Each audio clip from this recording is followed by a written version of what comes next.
저 할아버지 몰라요. 진짜 몰라요.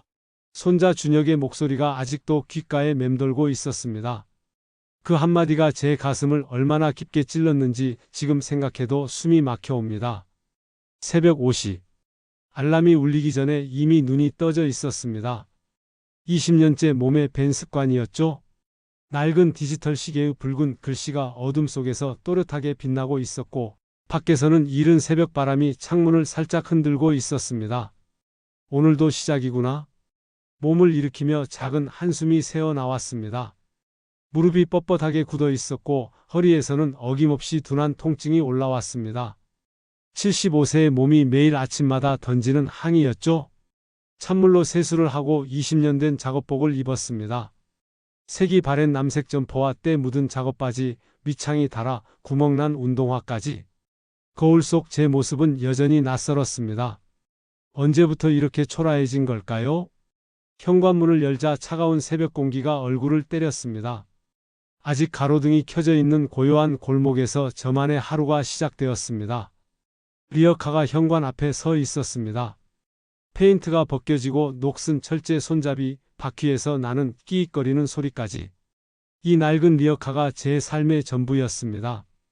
끼익 마이너스 끼익 마이너스. 리어카를 끌고 골목을 나서는 소리가 새벽 정적을 깨뜨렸습니다. 아스팔트와 바퀴가 마찰하는 소리, 손잡이를 쥔 손바닥에 전해지는 차가운 쇠의 감촉. 모든 것이 너무나 익숙했습니다. 첫 번째 목적지는 대학로 아파트 단지였습니다. 새벽 6시가 되면 각 동 앞에 분리수거함이 가득 채워지거든요. 20년 동안 똑같은 길을 걸으며 익힌 노하우였습니다. 101동 앞에 도착했을 때 분리수거함 옆에는 이미 골판지 더미가 쌓여 있었습니다. 오늘도 좋은 게 많네. 무릎을 꿇고 앉아 골판지를 하나씩 펼쳐 정리하기 시작했습니다. 큰 것부터 작은 것까지 크기별로 분류해서 리어카에 차곡차곡 쌓아 올렸습니다. 손끝이 차갑게 얼어오고 무릎이 시렸지만 이 일만큼은 서두를 수 없었습니다. 하나라도 놓치면 그만큼 손해니까요. 그때였습니다. 준혁아, 여기 있었네? 아는 목소리가 들려왔습니다. 고개를 들어보니 손자 준혁이 친구들과 함께 걸어오고 있었습니다. 새벽 운동을 나온 모양이었어요. 운동복을 입고 이어폰을 끼운 채로요. 할아버지, 반가워서 손을 들어 인사하려던 순간 준혁의 표정이 굳어지는 게 보였습니다. 준혁아, 저 할아버지 누구야? 너희 할아버지 맞지? 친구 중 하나가 저를 가리키며 물었습니다. 그 순간 준혁의 얼굴이 새파랗게 질렸어요. 아니에요. 저 할아버지 몰라요. 목소리가 떨리고 있었습니다. 진짜 몰라요. 더 큰 목소리로 부인했습니다. 친구들은 의아해하며 준혁의 표정을 살폈고 준혁은 저와 눈이 마주치지 않으려고 고개를 돌린 채 친구들을 재촉했습니다. 빨리 가자, 늦겠어. 새 아이가 빠른 걸음으로 사라져 갔습니다. 저는 그 자리에 무릎을 꿇은 채로 멈춰서 그들의 뒷모습만 바라봤습니다. 가슴이 무너져 내리는 것 같았습니다. 저 할아버지 몰라요. 준혁의 목소리가 계속 귓가에 맴돌았습니다. 차라리 욕을 하거나 화를 내는 게 나았을 텐데 아예 모른다고 부인해 버리다니. 손이 떨렸습니다. 골판지를 정리하던 손이 멈춰버렸어요. 눈앞이 흐려지기 시작했습니다. 저놈이 내가 그렇게 창피한가? 마음속에서 원망이 치밀어 올랐습니다. 준혁이 어렸을 때는 그렇지 않았는데요. 5살 때는 제 손을 꼭 잡고 할아버지 사탕 사줘라며 졸졸 따라다녔는데 언제부터 이렇게 변한 걸까요? 주변을 둘러보니 벌써 출근길 사람들이 하나둘 나타나고 있었습니다. 정장을 입은 회사원들, 운동복을 입고 조깅하는 사람들, 그들이 저를 바라보는 시선이 느껴졌습니다. 또 저 할아버지네? 아침부터 저러고 있어? 보기 안쓰럽다. 실제로 들은 말은 아니었지만 그런 시선들이 온몸을 찌르는 것 같았습니다. 다시 골판지를 정리하기 시작했습니다. 떨리는 손을 애써 가라앉히며 하나씩 리어카에 실었어요. 무릎이 아프고 허리가 뻣뻣해도 계속해야 했습니다. 이게 제 삶이니까요. 끼익 마이너스 끼익 마이너스. 리어카를 끌고 다음 장소로 이동했습니다. 바퀴 소리가 유난히 크게 들렸어요. 마치 제 존재를 온 세상에 알리고 다니는 것 같아서 괜히 몸을 움츠리게 됐습니다. 102동, 103동, 104동. 기계적으로 같은 일을 반복했습니다. 골판지를 펼치고 정리하고 리어카에 싣고. 하지만 머릿속에서는 계속 준혁의 말이 맴돌았어요. 저 할아버지 몰라요? 그 한마디가 제 마음에 박힌 가시처럼 아팠습니다. 오전 10시가 되어서야 첫 번째 수거가 끝났습니다. 리어카에 골판지가 가득 쌓였고 고물상에 가서 팔 시간이었어요. 아저씨, 오늘 양이 많네요. 고물상 사장이 골판지를 들여다보며 말했습니다. 얼마나 나올까요? 오늘은 3만 원 정도 나오겠네요. 3만 원. 하루 종일 일해서 3만 원. 젊었을 때는 한 달 월급이 300만 원도 넘었는데 지금은 하루에 3만 원을 벌기 위해 새벽부터 일해야 합니다. 돈을 받아 주머니에 넣고 빈 리어카를 끌고 집으로 돌아왔습니다. 온몸이 쑤시고 아팠지만 마음이 더 아팠어요. 집에 들어와 거울을 봤습니다. 먼지투성이 얼굴, 구부정한 어깨, 낡은 옷. 이런 모습이 손자에게는 창피한 할아버지였구나 싶었어요. 소파에 주저앉아 천장을 바라봤습니다. 내가 뭘 잘못했지? 20년 전만 해도 저는 중소기업 격리부장이었습니다. 정장을 입고 출근하고 직원들이 부장님이라고 불러주고 퇴직금으로 아들 진호 결혼 자금도 대주고 손자 교육비도 보탰는데 언제부터 이렇게 된 걸까요? 휴대폰이 울렸습니다. 아들 진호에게서 온 문자였어요. 아버지, 이번 주말에 가족 모임 있는데 오시지 마세요. 준혁이 친구들도 온다고 해서 좀 그러네요. 메시지를 읽는 순간 가슴이 철렁 내려앉았습니다. 결국 아들도 나를 창피해 하는구나. 손자만의 문제가 아니었습니다. 아들 진호도 며느리 소영도 저를 부담스러워하고 있었던 거예요. 그날 저녁 혼자 라면을 끓여 먹으며 생각했습니다. 내 인생이 이렇게 끝나는 건가? 가족들에게 짐이 되는 초라한 늙은이로? 하지만 그때는 몰랐습니다. 제 방 깊숙한 곳에 잠들어 있는 20년 전 친구의 선물이 제 인생을 완전히 바꿀 거라는 사실을요.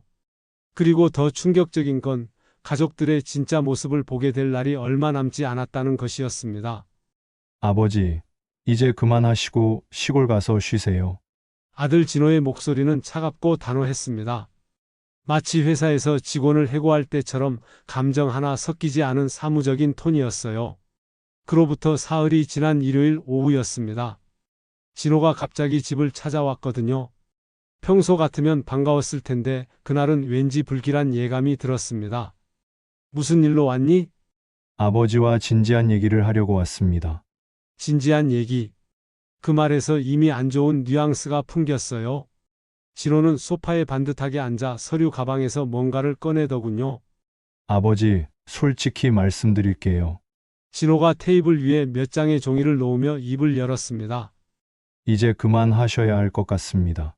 뭘 그만하라는 거니? 폐지 수거요. 보시기에도 안쓰럽고 준혁이한테도 안 좋은 영향을 미치고 있어요. 가슴이 철렁 내려앉았습니다. 역시 준혁이가 말했구나. 할아버지가 폐지를 줍는다고 친구들 앞에서 창피했다고. 준혁이가 뭐라고 했니? 아버지, 그게 중요한 게 아니에요. 지금 75세인데 언제까지 그런 일을 하실 건가요? 진호의 목소리에는 짜증이 섞여 있었습니다. 아버지를 걱정하는 게 아니라 그냥 귀찮아하는 것 같았어요. 그럼 난 뭘 먹고 살라는 거니? 너희가 용돈이라도 주나? 그래서 준비했습니다. 진호가 종이 한 장을 제 앞으로 밀며 말했습니다. 시골에 있는 요양시설 자료입니다. 시설도 좋고 또래 어르신들도 많고요. 아버지께 딱 맞을 것 같아요. 요양원 팜플릿이었습니다. 실버타운, 행복한 노후, 품격 있는 여생 같은 화려한 문구들이 적혀 있었지만 제 눈에는 한 글자도 들어오지 않았어요. 요양원. 결국 나를 버리려는 거구나. 진호야, 아버지가 그렇게 부담스럽니? 부담스럽다는 게 아니라 이제는 아버지도 편하게 지내셨으면 하는 마음입니다. 거짓말이었습니다. 진호의 눈동자가 이리저리 흔들리고 있었거든요. 어렸을 때부터 거짓말할 때 보이던 습관이었어요. 그때 현관문이 열리며 며느리 소영이 들어왔습니다. 어머, 아버님, 안녕하세요. 평소보다 밝은 목소리였지만 어딘지 어색했습니다. 분명 진호와 미리 짜고 온 거겠죠? 소영아, 너도 앉아라. 네, 아버님. 소영이 진호 옆에 앉자 진호가 눈빛으로 신호를 보냈습니다. 이제 본격적으로 시작되는 거구나 싶었어요. 아버님, 저희가 많이 생각해 봤는데요. 소영이 조심스럽게 입을 열었습니다. 준혁이가 이제 대학생이잖아요.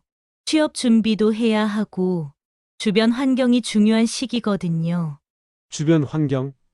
결국 내가 그 환경을 해치고 있다는 뜻이었습니다. 무슨 말인지 잘 모르겠네. 아이고, 아버님. 굳이 말씀드려야 할까요? 소영의 목소리에 날카로운 기운이 섞였어요. 준혁이 친구들이 아버님을 보고 뭐라고 하는지 아세요? 가슴이 쿵 내려앉았습니다. 뭐라고 하는데? 준혁이 할아버지 폐지 주우신다며? 우리 동네에서도 봤어. 이런 식으로 말한다고 해요. 소영의 말 한마디 한마디가 날카로운 칼처럼 제 가슴을 찔렀습니다. 그게 그렇게 창피한 일인가?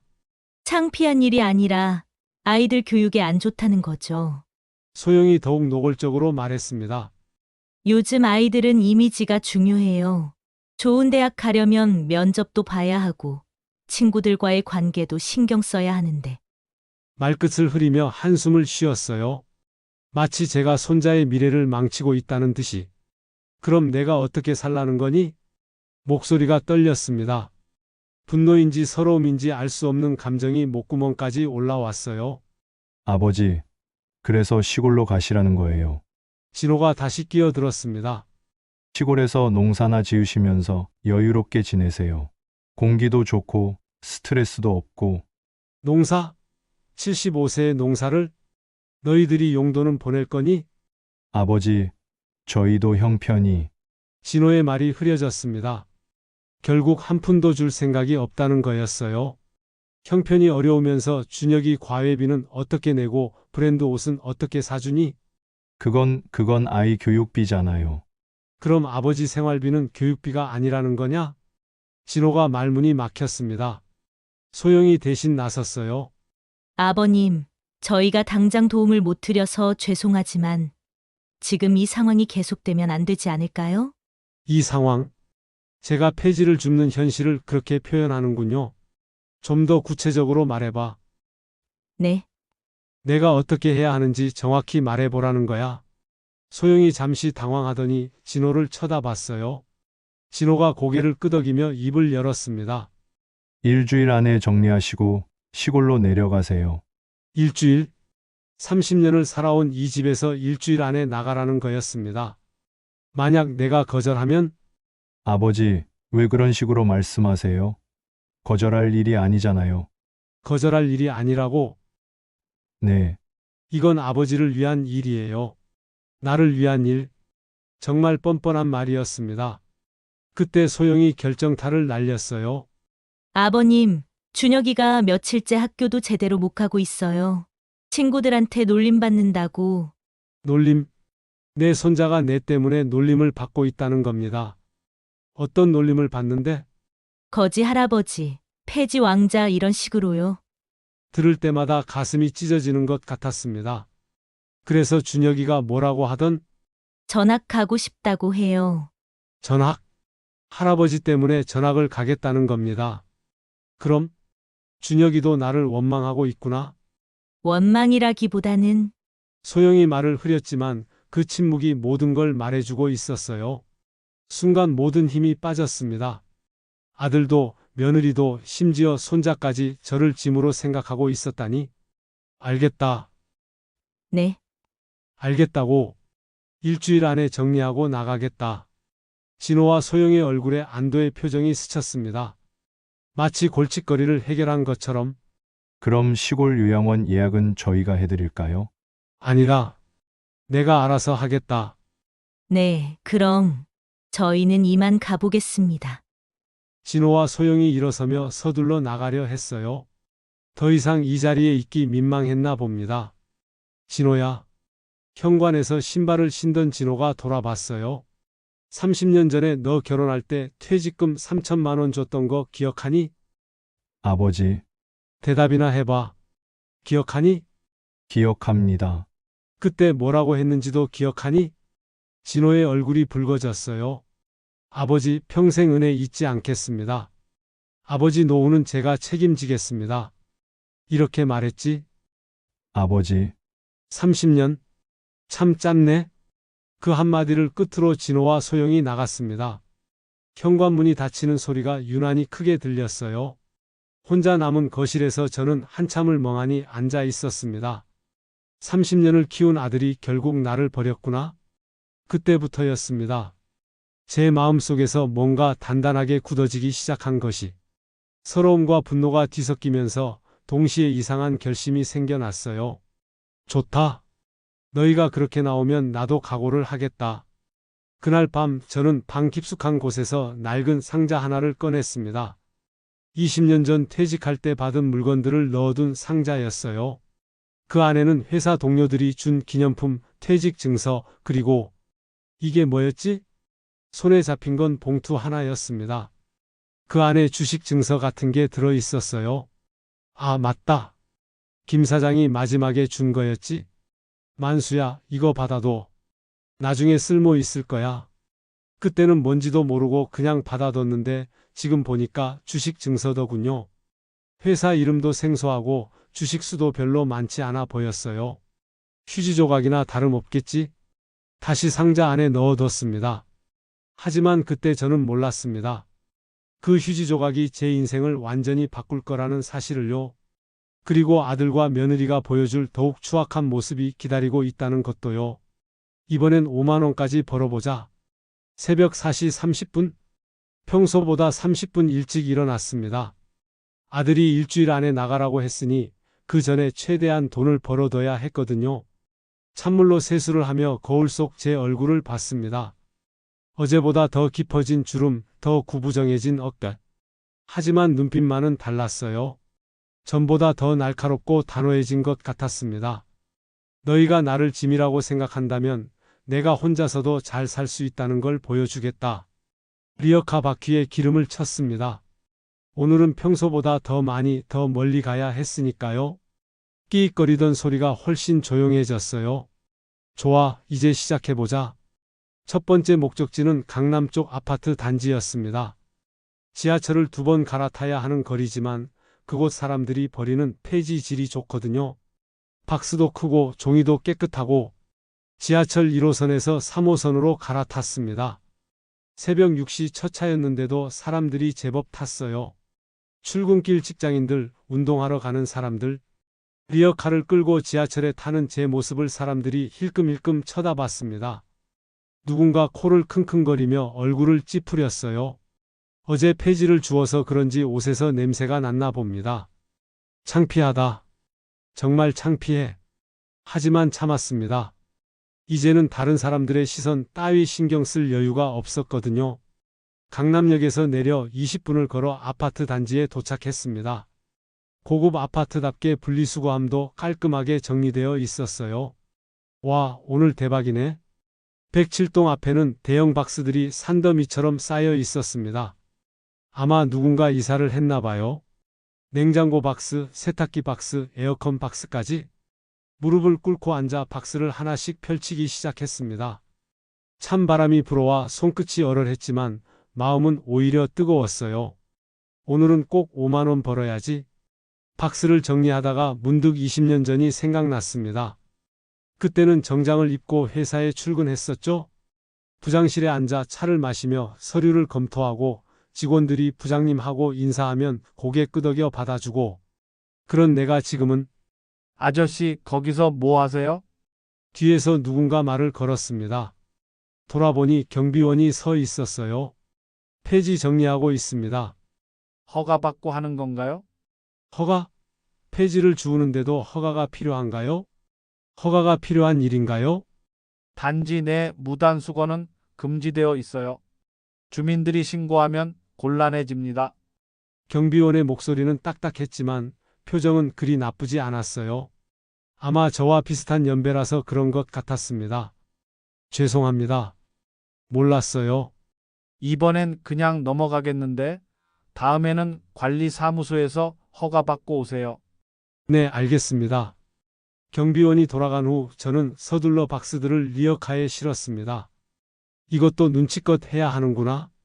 108동, 109동으로 이동하면서도 계속 주변을 둘러봤어요. 혹시 또 경비원이 오지 않나 해서요. 오전 9시가 되자 아파트 주민들이 하나둘 나타나기 시작했습니다. 출근하는 사람들, 장 보러 가는 아줌마들. 그들이 저를 보는 시선이 느껴졌어요. 저 할아버지 또 왔네.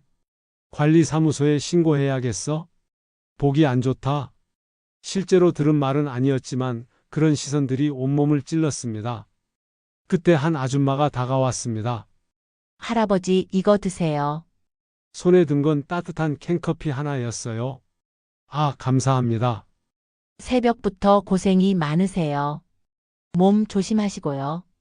그 아줌마의 따뜻한 말 한마디에 목이 뻣뻣해졌습니다. 며칠 만에 듣는 따뜻한 말이었거든요. 고맙구나. 정말 고마워. 캔커피를 두 손으로 감싸 쥐고 한 모금 마셨습니다. 달콤한 커피가 차가운 몸을 데워줬어요. 세상에 나쁜 사람만 있는 건 아니구나. 오전 11시까지 3시간 동안 5개 동을 돌았습니다. 리어카에 폐지가 가득 쌓였어요. 이 정도면 4만 원은 나올 것 같았습니다. 고물상으로 가는 길에 버스를 탔습니다. 리어카는 버스에 실을 수 없어서 끌고 걸어야 했지만 너무 멀어서 중간에 잠시 쉬었어요. 버스 정류장 벤치에 앉아 숨을 고르는데 옆에 앉은 할머니가 말을 걸었습니다. 아저씨도 폐지 주우시는구나. 네, 그렇습니다. 요즘 같은 세상에 쉬운 일이 없어요. 저도 새벽에 청소 일 나가거든요. 비슷한 처지의 사람을 만나니 마음이 조금 편해졌어요. 힘들지 않으세요? 힘들지. 하지만 어쩌겠어요? 자식들한테 손 벌리고 싶지 않으니까. 자식들한테 손 벌리고 싶지 않다. 정말 공감되는 말이었습니다. 저도 그래요. 자식들이 도와주면 좋겠지만 아저씨도 그런가 보네요. 요즘 자식들은 부모를 짐으로만 생각해요. 할머니의 말에 고개를 끄덕였습니다. 서로의 사정을 길게 말하지 않아도 알 수 있었어요. 고물상에 도착해서 폐지를 팔았습니다. 오늘 양이 많네요. 45,000원 나왔습니다. 45,000원. 목표였던 5만 원에는 조금 못 미쳤지만 평소보다 15,000원 더 많이 벌었어요. 돈을 받아 주머니에 넣고 집으로 돌아왔습니다. 온몸이 쑤시고 아팠지만 기분은 나쁘지 않았어요. 혼자서도 할 수 있다는 걸 증명한 것 같아서요. 집에 들어와 냉장고를 열어봤습니다. 김치 반찬 하나, 계란 2개, 우유 한 팩. 이걸로 저녁을 만들어야 했어요. 계란 후라이를 부치며 생각했습니다. 일주일 후면 여기서 나가야 하는데 어디로 가야 하지? 시골 요양원은 싫었습니다. 그곳에 가면 정말 끝이라는 느낌이 들거든요. 그때 20년 전 상자가 떠올랐습니다. 어제 본 주식 증서 말이에요. 혹시나 해서 다시 꺼내봤습니다. 대한테크 주식회사 주식 500주. 회사 이름도 생소하고 500주라는 것도 많은 건지 적은 건지 알 수 없었어요. 아마 휴지 조각이겠지? 20년이나 된 걸? 다시 상자에 넣으려다가 잠시 멈췄습니다. 그래도 한 번쯤은 알아봐야 하지 않을까? 하지만 이내 고개를 저었어요. 20년 된 주식이 무슨 값어치가 있겠어요? 김 사장도 그냥 기념품으로 준 거겠죠? 그날 밤 계란 후라이와 김치로 저녁을 먹으며 다짐했습니다. 앞으로 6일 더 매일 5만 원씩 벌어서 30만 원을 모으자. 그 돈으로 어디든 갈 수 있을 거야. 하지만 그때 저는 몰랐습니다. 바로 내일 제 인생을 완전히 바꿀 만남이 기다리고 있다는 사실을요. 그리고 그 휴지 조각 같던 주식이 어마어마한 비밀을 숨기고 있다는 것도요. 새벽 5시 어제와 같은 시간에 일어났습니다. 하지만 오늘은 좀 달랐어요. 몸이 무겁고 어깨가 결렸거든요. 어제 평소보다 많이 움직여서 그런가 봅니다. 그래도 포기할 수는 없었어요. 6일 남았거든요. 오늘은 가까운 동네 아파트 단지로 향했습니다. 어제처럼 멀리 갈 체력이 없었거든요. 아파트 입구에 도착했을 때 벌써 다른 할아버지 한 분이 폐지를 줍고 계셨어요. 아, 안녕하십니까? 안녕하세요. 처음 보는 분인데 여기도 오시는구나. 60대 후반쯤 되어 보이는 분이었습니다. 저보다는 조금 젊어 보였지만 등이 굽은 게 오래 이 일을 해오신 것 같았어요. 네, 어제부터 이쪽으로 나오고 있습니다. 그래요. 저는 이준석이라고 합니다. 이 일 한 지 10년 됐어요. 10년? 저보다 훨씬 선배시네요. 박만수입니다. 잘 부탁드립니다. 이 동네는 어때요? 폐지가 많이 나와요. 글쎄, 그럭저럭이에요. 하지만 경쟁이 치열해요. 새벽 6시 전에 와야 좋은 거 건질 수 있어요. 이준석 할아버지와 함께 폐지를 줍기 시작했습니다. 서로 다른 동을 맡아서 하니까 효율적이었어요. 만수 씨는 이 일 하신 지 얼마나 됐어요? 20년 정도 됐습니다.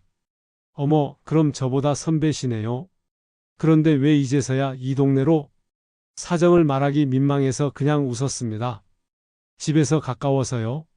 1시간 정도 일하다가 잠시 쉬게 됐어요. 근처 편의점에서 커피 하나씩 사서 벤치에 앉았습니다. 만수 씨 자식들은 뭐라고 안 해요? 갑작스러운 질문에 당황했습니다. 뭐라고요? 이 일하는 것 말이에요. 제 아들은 맨날 그러거든요. 아버지 창피하니까 그만하세요 이러면서. 비슷한 처지구나 싶었어요. 저도 비슷해요. 그쵸? 요즘 자식들은 다 그래요. 자기들은 도움도 안 주면서 창피하다고만 하고. 이준석 할아버지의 목소리에 서운함이 묻어 있었습니다. 그래도 어쩌겠어요. 살아야죠. 맞아요. 자식들 눈치 보면서 굶어 죽을 수는 없잖아요. 잠시 침묵이 흘렀습니다. 서로의 마음을 알 것 같았거든요. 만수 씨는 다른 수입은 없어요. 없어요. 이게 전부죠.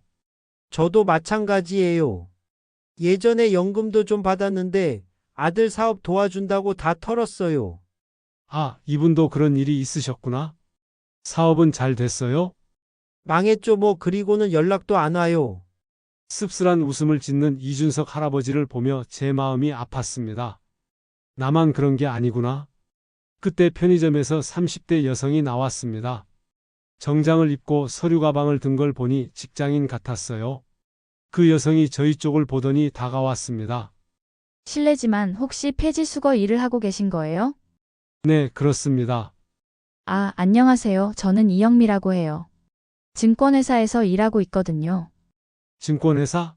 갑자기 어제 본 주식 증서가 떠올랐습니다. 무슨 일이세요? 아니에요. 그냥 궁금해서요.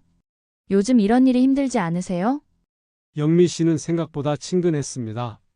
나이는 30대 중반 정도, 단정한 인상에 말씨도 정중했어요. 힘들죠? 하지만 먹고 살려면 어쩔 수 없어요. 두 분 다 이 일 오래 하셨나요? 이준석 할아버지가 대답했습니다. 저는 10년, 이분은 20년 하셨어요. 20년이나 정말 고생 많으셨겠네요. 영미 씨가 저를 바라보며 말했습니다. 시선이 따뜻했어요. 예전에는 무슨 일 하셨어요? 회사 격리부장 했습니다. 아, 그러셨구나. 그럼 주식 같은 것도 아시겠네요. 주식. 그 단어에 가슴이 두근거렸습니다. 잘은 모르지만 조금은 알죠. 혹시 주식 투자 같은 거 해보신 적 있어요? 잠시 망설였습니다. 어제 본 주식 증서를 말해야 할까요? 예전에 친구가 준 주식이 하나 있긴 한데 아마 가치가 없을 거예요. 어떤 회사 주식인데요? 대한테크 뭐 그런 회사였던 것 같은데 순간 영미 씨의 표정이 달라졌습니다. 대한테크요? 혹시 대한테크 주식회사? 네, 맞는 것 같은데. 왜요? 영미 씨가 잠깐 생각하더니 말했습니다. 그 회사 이름이 좀 익숙하네요. 혹시 언제 받으신 거예요? 20년 전쯤. 퇴직할 때 친구가 줬어요. 20년 전이면 혹시 한번 확인해 봐 드릴까요? 심장이 빨라졌습니다. 확인이요? 네, 제가 증권회사에 다니니까 쉽게 조회할 수 있어요. 혹시 가치가 있을지도 모르거든요. 가치가 있을 리 없겠지만 그래도 궁금하긴 했어요. 그럼 부탁드려도 될까요? 물론이죠. 제가 명함 드릴게요. 영미 씨가 명함을 꺼내서 건네줬습니다. 대우증권 이영미 과장. 과장이면 제법 높은 직급이네요. 주식 증서 사진 찍어서 문자로 보내주시면 확인해 드릴게요. 감사합니다. 아니에요. 서로 도우며 살아야죠. 영미 씨가 떠난 후 이준석 할아버지가 말했습니다. 만수 씨 운이 좋으시네요. 혹시 정말 가치 있는 주식이면 어쩔 거예요?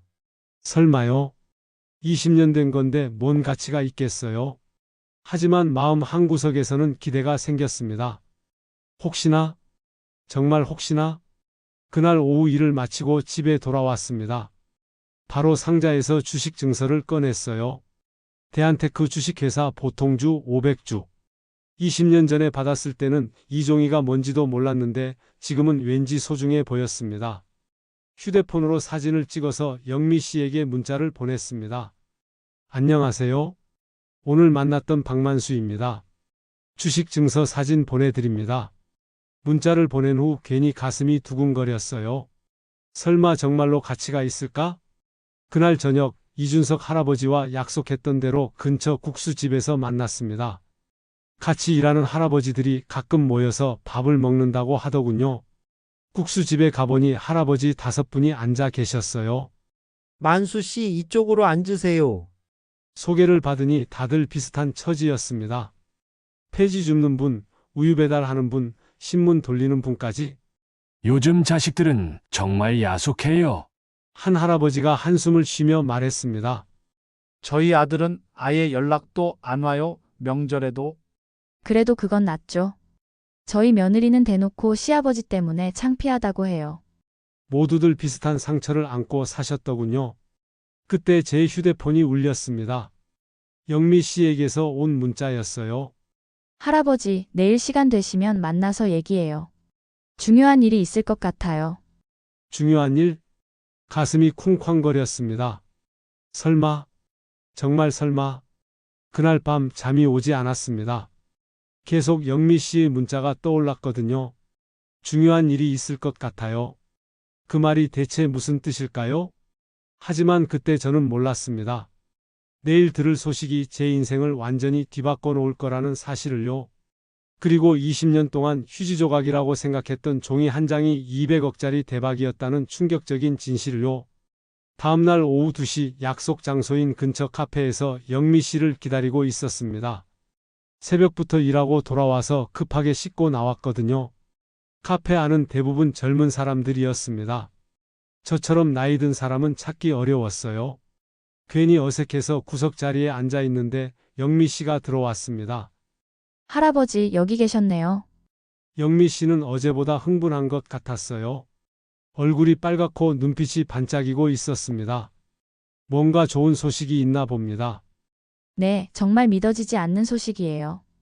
영미 씨가 노트북을 꺼내서 책상 위에 올렸습니다. 먼저 커피 드릴까요? 아니면 차? 커피 한 잔 주세요. 커피를 주문하고 다시 자리에 앉은 영미 씨가 진지한 표정으로 입을 열었습니다. 할아버지, 혹시 대한테크라는 회사에 대해 아시는 게 있어요? 아니요, 별로 모르죠. 친구가 준 거라서. 그 친구분이 정말 대단한 선견지명을 가지신 것 같아요. 선견지명? 무슨 말인지 모르겠어서 그냥 고개를 끄덕였습니다. 대한테크는 20년 전에는 작은 부품 회사였어요. 그런데 지금은. 영미 씨가 노트북 화면을 제 쪽으로 돌렸습니다. 그래프와 숫자들이 빼곡히 적혀 있었지만 무슨 말인지 알 수 없었어요. 지금은 대한민국 1위 반도체 부품 회사가 됐어요. 반도체? 그런 말은 뉴스에서나 들어본 것 같았는데. 그래서 어떻다는 건가요? 할아버지께서 가지고 계신 주식 500주가 영미 씨가 계산기를 두드리더니 숫자를 보여줬습니다. 현재 가격으로 40만 원 정도 되네요. 40만 원. 생각보다 적었어요. 아, 그 정도밖에 안 되는군요. 아니에요. 그게 아니라. 영미 씨가 급하게 말을 막았습니다. 그게 지난주까지의 가격이고 지금은 상황이 완전히 바뀌었어요. 무슨 말씀이세요? 대한테크가 다음 주에 삼성과 합병된다고 발표했어요. 삼성? 그 큰 삼성? 삼성과 합병? 네, 정확히는 삼성이 대한테크를 인수하는 거예요. 그런데 인수 가격이 영미 씨가 숨을 크게 들이마셨습니다. 주당 40만 원이에요. 순간 머리가 하얗게 됐습니다. 주당 40만 원? 그럼 500 주면? 그럼 500 주면 2억이에요. 2억. 커피를 마시다가 목에 걸렸습니다. 기침을 하며 영미 씨를 바라봤는데 영미 씨가 미안한 표정을 지었어요. 할아버지 괜찮으세요? 2억이라고요? 네, 맞습니다. 믿을 수가 없었습니다.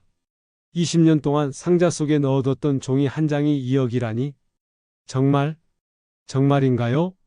100% 확실해요. 이미 증권거래소에 공시됐거든요. 손이 떨렸습니다. 2억이면 폐지를 150년은 줍어야 하는 돈이었어요. 그런데 할아버지, 영미 씨가 조심스럽게 말했습니다. 여기서 끝이 아니에요. 네? 사실 이것도 확정된 건 아닌데, 영미 씨가 목소리를 낮췄습니다. 제가 회사에서 들은 바로는 삼성이 대한테크를 인수한 후에 미국 애플과 독점 공급 계약을 맺을 예정이래요. 애플? 그 유명한 아이폰 애플? 그럼 어떻게 되는 건가요? 주식 가격이 더 오를 가능성이 있어요. 어쩌면 주당 100만 원까지도. 주당 100만 원? 그럼 500 주면 5억? 다리에 힘이 빠져서 의자에 털썩 앉았습니다. 할아버지 괜찮으세요? 얼굴이 새파래졌어요. 아니, 괜찮습니다. 하지만 전혀 괜찮지 않았어요. 머릿속이 하얗게 비었거든요. 2억, 아니 5억이 될 수도 있다고. 그런데 할아버지, 정말 중요한 얘기가 있어요. 영미 씨의 표정이 진지해졌습니다. 뭔가요? 이 정보는 아직 대회비예요. 다음 주 월요일에 공식 발표될 예정이거든요. 그러면 그 전까지는 절대 아무한테도 말씀하시면 안 돼요. 왜요? 내부자 거래로 의심받을 수 있어요. 큰일 날 수 있거든요. 내부자 거래? 무슨 말인지 잘 모르겠지만 큰일이라는 건 알겠어요. 그럼 지금은 팔 수 없다는 건가요? 월요일 이후에 팔 수 있어요. 그때가 되면 정당하게 파는 거니까 문제 없어요. 알겠습니다. 정말 조심하셔야 해요. 특히 가족분들한테도 절대 말씀하시면 안 돼요. 가족? 갑자기 진호와 소영의 얼굴이 떠올랐습니다. 나를 요양원으로 보내려던 그들이, 만약 이들이 이 사실을 안다면 상상만 해도 끔찍했어요. 분명 달려와서 온갖 핑계를 대며 주식을 가져가려고 할 거예요. 네, 절대 말 안 하겠습니다. 그리고 주식 증서는 정말 안전한 곳에 보관하세요. 네.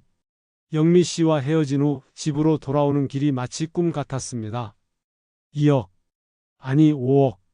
길을 걷는데도 둥둥 떠다니는 기분이었어요. 집에 들어가자마자 상자에서 주식 증서를 꺼냈습니다. 대한테크 주식회사 보통주 500주. 어제까지만 해도 휴지 조각 같던 이 종이가 지금은 금덩어리로 보였습니다. 김 사장님, 정말 고마워요. 20년 전 퇴직할 때 김 사장이 했던 말이 떠올랐습니다. 만수야, 이거 잘 간직해둬. 언젠가는 쓸 날이 올 거야. 그때는 그냥 인사치레인 줄 알았는데 정말 예언이었네요. 하지만 동시에 복잡한 감정이 들었습니다. 이 돈으로 뭘 하지? 폐지 줍는 일은 그만둬도 되겠구나. 요양원에 갈 필요도 없고 아들 눈치도 볼 필요 없고. 그런데 정말 이게 내 돈인가? 갑작스럽게 생긴 돈이라 실감이 나지 않았어요. 그날 저녁 이준석 할아버지에게서 전화가 왔습니다. 만수 씨, 어제 주식 얘기 어떻게 됐어요? 뭐라고 대답해야 할까요? 영미 씨가 아무한테도 말하지 말라고 했는데, 그게 아직 확인 중이에요. 그래요. 뭔가 좋은 소식이 있을 것 같은데. 글쎄요. 별 기대 안 하고 있어요. 거짓말이었지만 어쩔 수 없었어요. 그날 밤 잠이 오지 않았습니다. 2억, 5억. 그 돈이 정말 제 것이 된다면 제 인생이 완전히 바뀌겠죠? 더 이상 아들과 며느리에게 무시당할 이유도 없고 손자가 저를 창피해야 할 이유도 없고. 하지만 한편으로는 불안했어요. 이런 일이 저한테 일어나도 되는 건가? 그리고 무엇보다 가족들이 이 사실을 알면 어떻게 될까요? 지금까지 저를 짐으로 여겼던 그들이 갑자기 태도를 바꿀 텐데 그걸 어떻게 받아들여야 할까요? 복잡한 생각에 잠겨 있는데 갑자기 현관문에서 벨소리가 났습니다. 이 밤중에 누가? 문을 열어보니 진호가 서 있었습니다. 아버지, 안 주무세요? 왜 이 시간에? 그냥 생각해 보니까 아버지한테 너무 심하게 말한 것 같아서요. 갑작스러운 사과에 당황했습니다. 들어와. 진호가 들어와 소파에 앉더니 말했습니다. 아버지, 시골 얘기는 잠시 미뤄도 될 것 같아요. 갑자기 왜? 그냥 좀 더 생각해 보고 싶어서요. 뭔가 이상했어요. 진호가 이렇게 마음을 바꾸는 경우는 별로 없었거든요. 혹시 뭔가 눈치챈 건 아닐까? 가슴이 두근거렸습니다. 별다른 이유는 없고 네, 그냥 좀 성급했던 것 같아서요. 진호의 목소리가 어색했어요. 설마 정말로? 그때 저는 몰랐습니다. 이미 소문이 돌기 시작했다는 사실을요. 그리고 가족들의 180도 달라진 태도 변화가 내일부터 시작될 거라는 것도요. 다음 날 아침 6시였습니다. 새벽 일을 나가려고 준비하고 있는데 현관문 벨이 울렸어요. 이 시간에 누가? 문을 열어보니 소영이 큰 보따리를 들고 서 있었습니다. 보따리에서는 김이 모락모락 피어나고 있었어요. 어머, 아버님 일찍 일어나셨네요. 소영아, 이 시간에 왜? 아버님 아침 차려드리러 왔어요. 앞으로 매일 와서 식사 챙겨드릴게요. 매일? 어제까지만 해도 저를 요양원에 보내려던 며느리가 무슨 바람이 불어서? 바람이 아니라 그동안 제가 정말 잘못했어요. 소영이 부엌으로 들어가서 부산하게 음식을 차리기 시작했습니다. 미역국, 갈비찜, 나물 반찬들까지 평소 명절에나 해주던 음식들이었어요. 이렇게까지 안 해도 되는데 안 돼요. 앞으로는 아버님을 제대로 모실 거예요. 제대로 모신다. 갑자기 왜 이런 말을? 오전 8시쯤 진호도 나타났습니다. 아버지, 오늘 병원 검진 받으러 가실까요? 병원? 네, 종합검진이요. VIP 프로그램으로 예약해뒀어요. VIP? 어제까지 800만 원 수술비도 아까워했던 아들이 갑자기 왜 그런 생각을? 아버지 건강이 제일 중요하잖아요. 뭔가 이상했습니다. 둘 다 너무 갑작스럽게 달라졌어요. 오후에는 손자 준혁까지 나타났습니다. 할아버지, 안녕하세요. 밝게 인사하는 준혁을 보고 깜짝 놀랐어요. 며칠 전까지만 해도 저 할아버지 몰라요라고 했던 아이가 준혁아, 갑자기 웬일이니? 할아버지 보고 싶어서요. 앞으로 자주 놀러 올게요. 자주 놀러 온다고? 이상한데? 혹시 친구들한테 뭐라고 안 하니? 무슨 말씀이세요? 저 할아버지 자랑스러워요. 자랑스럽다고? 며칠 전과 완전히 다른 말이네요. 그때 소영이 차를 가져오며 끼어들었습니다. 아버님, 준혁이가 친구들한테 할아버지 자랑 엄청 한대요. 정말이야, 준혁아? 네. 할아버지가 제일 멋있어요. 거짓말 같았지만 손자가 그렇게 말하니 기분이 좋을 수밖에 없었어요. 그런 생활이 사흘간 계속됐습니다. 소영은 매일 아침 6시에 와서 식사를 차려주고 진호는 온갖 핑계로 찾아와서 안부를 물었어요. 준혁도 학교가 끝나면 꼭 들렀고요. 처음에는 의심스러웠지만 점점 마음이 누그러졌습니다. 역시 가족이야. 조금 서운한 일이 있었지만 결국은 피부치잖아. 하지만 나흘째 되던 날 모든 진실이 드러났습니다. 그날 오후 소영과 진호가 함께 왔는데 뭔가 심각한 표정이었어요. 아버님, 저희가 솔직하게 말씀드릴 게 있어요. 뭔데? 소영이 진호를 쳐다보더니 고개를 끄덕였습니다. 사실 저희가 들었어요. 뭘? 아버님 주식 말이에요. 주식. 그 단어가 나오는 순간 온몸이 굳어졌습니다. 무슨 주식? 대한테크 주식요. 곧 대박 난다면서요?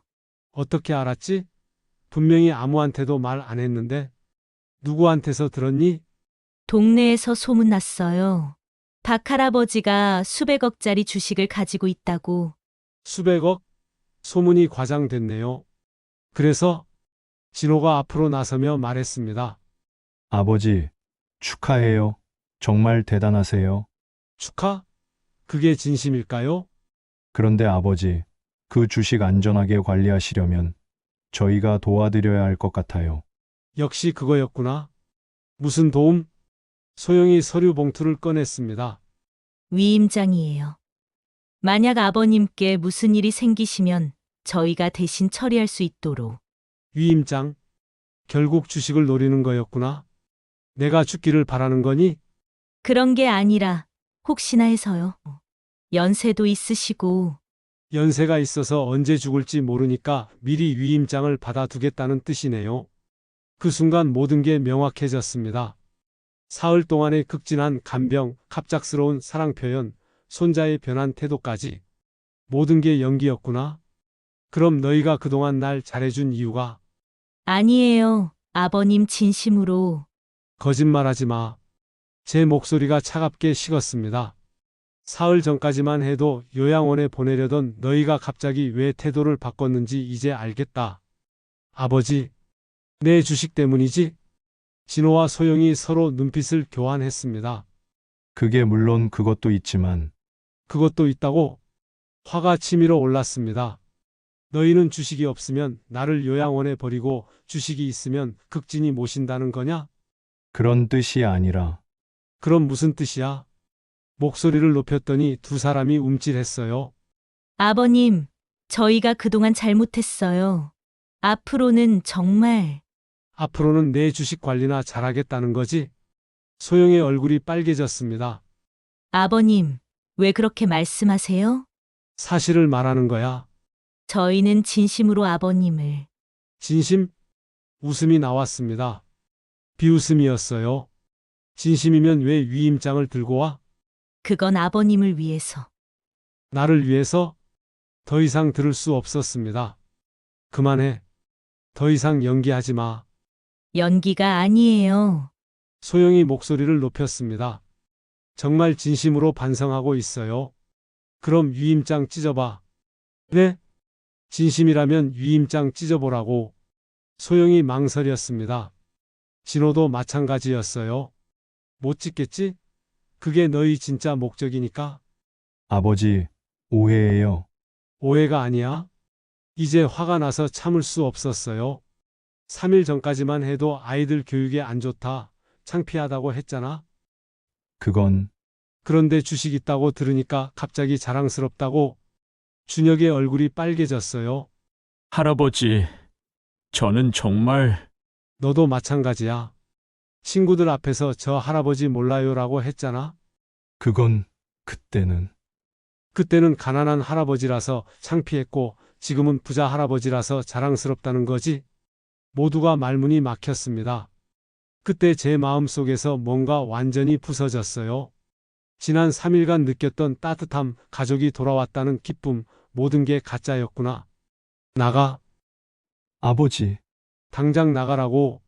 아버님, 저희가 잘못했어요. 다시 기회를. 기회? 소영을 쳐다봤습니다. 내가 가난할 때는 기회를 안 줬으면서 돈 있다고 들으니까 기회를 달라고. 그게 아니라. 너희같이 더러운 인간들은 처음 봤다. 아버님, 내 자식이 이렇게 추악한 줄 몰랐어? 진호의 얼굴이 새파랗게 질렸습니다.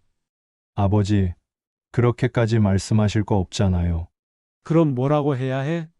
효바라고 해야 해? 저희도 생각이 있었어요. 진호가 목소리를 높였습니다. 아버지가 갑자기 부자가 되셨으니까 저희도 놀란 거예요. 놀라서 위임장을 들고 왔다고. 그게 아니라 아무튼 저희가 관리해드리는 게 맞다고 생각해요. 관리해 주겠다고? 정말 뻔뻔하네요. 너희가 관리해주면 내 주식이 어떻게 되는지 뻔하지. 무슨 말씀이에요? 다 가져가겠다는 거 아니야? 그런 건 아니에요. 아버지 목숨 드리고 내 목? 어이가 없어서 웃음이 나왔어요.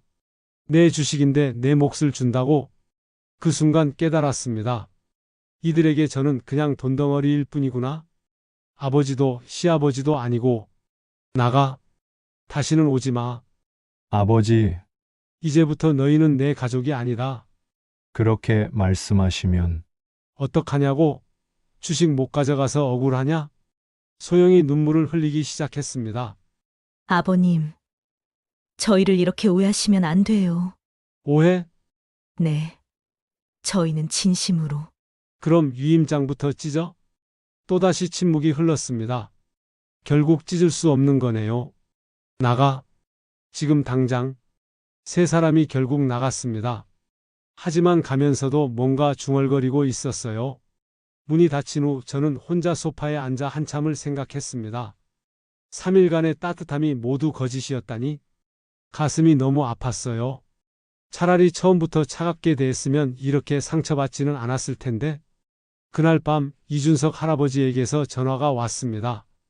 만수 씨, 요즘 동네에서 소문이 자자해요. 무슨 소문요?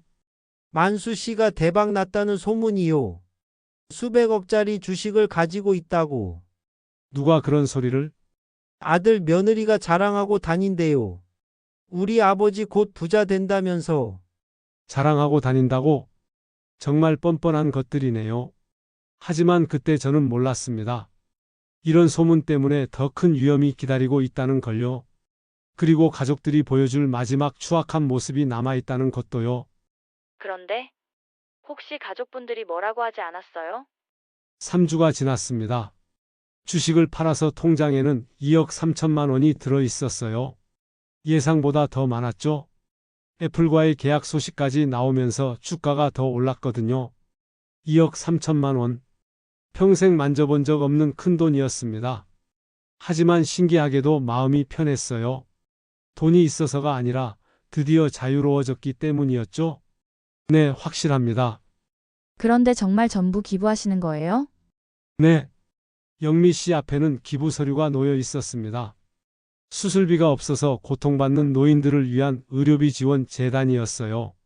1억은 의료비 지원에, 1억은 홀로 사시는 어르신들 생활비 지원에, 나머지는 운영비로 사용해 주세요. 할아버지 정말 대단하세요.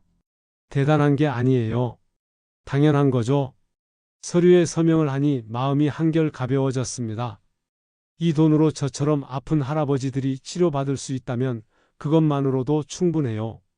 그런데 할아버지 생활비는 어떻게 하실 거예요? 폐지 줍기 계속할 거예요. 네. 영미 씨가 놀란 표정을 지었어요. 돈이 있는데 왜 그런 힘든 일을? 이제는 힘든 일이 아니에요. 정말 그랬어요. 예전에는 생계를 위해 어쩔 수 없이 했지만 이제는 달랐습니다. 자유롭게 하는 거거든요. 누구 눈치 볼 필요도 없고. 하지만 영미 씨, 제가 20년 동안 이 일을 하면서 깨달은 게 있어요. 뭔가요? 일 자체는 부끄러운 게 아니에요. 내가 부끄러워하니까 부끄러운 거였어요. 영미 씨가 고개를 끄덕였습니다. 이제는 당당해요. 아무한테도 손 벌릴 필요 없이 내 힘으로 사는 거니까. 기부를 마치고 집으로 돌아왔습니다. 통장에는 30만 원만 남겨뒀어요. 한 달 생활비 정도죠. 그날 저녁 예상했던 대로 진호에게서 전화가 왔습니다. 아버지, 들었어요. 뭘? 주식 팔았다고, 그리고 기부했다고. 목소리가 떨리고 있었어요. 누가 그러던? 은행에서 큰 돈이 움직였다고 연락 왔어요. 아, 그렇구나. 맞아? 다 기부했어? 아버지, 전화 너머로 소리가 들렸어요. 왜 그런 짓을? 짓! 2억이 넘는 돈을 혼자 결정해서 혼자 결정이라니? 내 돈인데 내가 처리하면 안 되나? 아버지도 너무하세요. 뭐가 너무해? 가족한테는 한 푼도 안 주고. 가족. 또 그 말이네요. 너희가 언제부터 가족이었니? 아버지, 가족이면 내가 아플 때 외면했어야 했나? 진호가 말문이 막혔어요. 가족이면 요양원에 보내려고 했어야 했나? 그때는 이제 와서 가족 타령하지 마. 아버지, 다시 생각해봐요. 아직 늦지 않았어요. 늦지 않았다고? 뭐가 늦지 않았어? 기부 취소하고 저희가 관리해드릴게요. 관리해 주겠다고? 지금까지도 그런 소리를? 진호야, 네, 너는 끝까지 모르는구나. 뭐려? 내가 왜 기부했는지. 진호가 대답하지 못했어요. 너희 때문이야. 네, 너희가 돈만 보고 달라붙는 게 너무 더러워서. 아버지, 그 돈으로 너희 같은 인간들이 호의호식하는 걸 보느니 정말 필요한 사람들에게 주는 게 낫겠더라. 진호가 한참 조용했다가 말했어요. 아버지, 정말 후회 안 하세요? 후회? 웃음이 나왔어요. 지금이 내 인생에서 가장 후회 없는 순간이야. 하지만, 진호야, 마지막으로 한 가지만 말해줄게. 돈보다 소중한 게 있다는 걸 너는 평생 모르고 살 거야. 그게 뭔데요? 존엄이야. 그 말을 끝으로 전화를 끊었습니다. 그 후로 가족들에게서 연락이 오지 않았어요. 아마 완전히 포기한 것 같았습니다. 다음 날부터 다시 폐지 줍기를 시작했습니다. 하지만 예전과는 완전히 달랐어요. 새벽 5시 리어카를 끌고 나가는 발걸음이 가벼웠습니다. 끼잉 마이너스 끼잉 마이너스. 리어카 바퀴 소리가 예전에는 창피했는데 이제는 내 삶의 리듬 같았어요. 아파트 단지에서 폐지를 줍는데 사람들의 시선이 느껴졌습니다. 하지만 이제는 신경 쓰이지 않았어요. 할아버지 고생하세요. 지나가던 젊은 아줌마가 인사했습니다. 고맙습니다. 예전에는 이런 인사가 동정으로 들렸는데 이제는 진심 어린 격려로 들렸어요. 고물상에서 오늘 번 돈을 받았습니다. 35,000원. 할아버지 요즘 부쩍 밝아 보이세요. 고물상 사장이 말했어요. 그래요?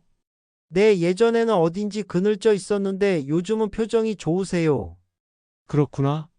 내 표정이 달라졌나 보네요. 집으로 돌아오는 길에 공원을 지났습니다.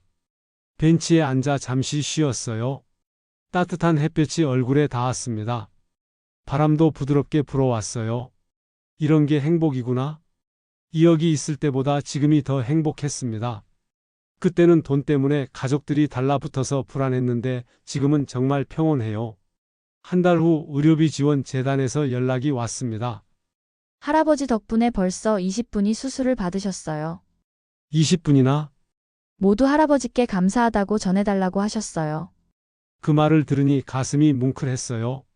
내 돈으로 20명이 새 생명을 얻었다니? 진호들에게 줬다면 그들만 배부르게 해줬을 텐데 이렇게 많은 사람들이 도움을 받을 수 있다니? 정말 잘한 선택이었어요. 어느 날 오후 폐지를 줍고 있는데 멀리서 익숙한 모습이 보였습니다. 준혁이었어요. 혼자서 이쪽으로 오고 있었습니다. 친구들은 없었어요. 할아버지, 조심스럽게 다가오더니 말했습니다. 안녕하세요. 준혁아, 할아버지, 저 때문에 많이 힘드셨죠? 뭔가 달라 보였어요. 예전처럼 브랜드 옷도 입지 않았고 표정도 풀죽어 있었습니다. 지금은 괜찮다. 정말 죄송해요. 고개를 숙이는 준혁을 보니 불쌍하기도 했어요. 하지만 이미 끝난 일이었습니다. 이제 그런 얘기 하지 말자. 할아버지, 저희가 잘못했어요. 알고 있어? 그럼 다시. 안 돼. 단호하게 말했습니다. 이미 끝났어? 준혁의 눈에 눈물이 맺혔어요. 할아버지, 준혁아, 할아버지가 마지막으로 하나만 가르쳐 줄게. 네. 사람은 돈 때문에 사랑하거나 돈 때문에 버리면 안 돼. 진짜 사랑은 가난해도 변하지 않는 거야. 준혁이 고개를 끄덕였어요. 그걸 기억하고 살아라. 네, 이제가 준혁이 돌아가는 뒷모습을 보며 생각했습니다. 언젠가는 이해할 날이 오겠지. 할아버지가 왜 그런 선택을 했는지. 그날 저녁 작은 원룸에서 혼자 라면을 끓여 먹었습니다. 30년 만에 처음으로 완전히 혼자인 저녁이었어요. 하지만 외롭지 않았습니다. 오히려 가장 평온했어요. 창밖으로 석양이 지고 있었습니다. 붉은 햇살이 작은 방을 물들였어요. 거울을 봤습니다. 20년 전과 비교하면 늙고 초라해졌지만 눈빛만은 달랐어요. 당당했습니다. 이제 누구한테도 미안하거나 부끄러울 게 없었거든요. 다음 날도 그 다음 날도 새벽 5시에 일어나서 리어카를 끌고 나갔습니다. 끼잉 마이너스 끼잉 마이너스. 바퀴 소리가 골목에 울렸지만 이제는 그 소리가 자유의 노래 같았어요. 폐지를 주우며 생각했습니다. 75세에 찾은 진짜 자유. 돈도 가족도 그 무엇에도 얽매이지 않는 완전한 자유. 이게 바로 존엄한 삶이구나. 햇볕이 따뜻하게 등을 감싸 안았습니다. 오늘도 좋은 하루가 될 것 같았어요.